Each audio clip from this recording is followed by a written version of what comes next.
এ সেটের এলিমেন্ট আছে আমাদের ১, ২, ৩। এ সেটের উপর একটা সম্বন্ধ আর এইভাবে আমাদের লিখেছে। বলেছে আরটা কখনো সসম্য হবে না। মানে আমাদের রিফ্লেক্সিভ হবে না।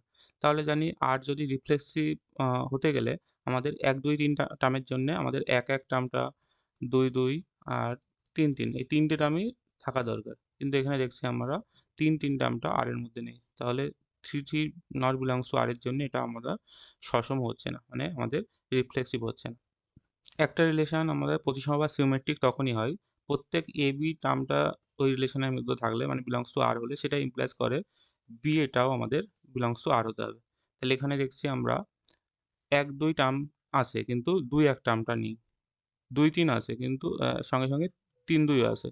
তাহলে এটা কোনো প্রবলেম না।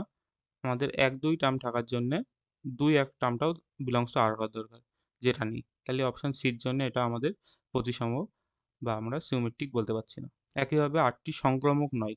কিসের জন্য? কোনো ABC যদি বিলংস টু A বলি সেটে, তার জন্য আমাদের ট্যানজেটিভ বা সংক্রামক হওয়ার কন্ডিশন কি? প্রত্যেক AB আর BC যদি বিলংস টু আমাদের R হয়, সেটা ইমপ্লাইজ করতে হবে আমাদের SU বিলংস টু R হতে হবে।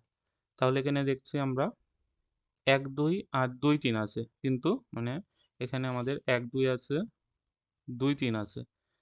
কিন্তু কোনো আমাদের এরকম term ১, ৩ belongs to not belongs to R. মানে ১, ৩ যদি আমাদের আর এর মধ্যে থাকতো তাহলে আমরা এটা ট্যানজেটিভ বলতে পারতাম।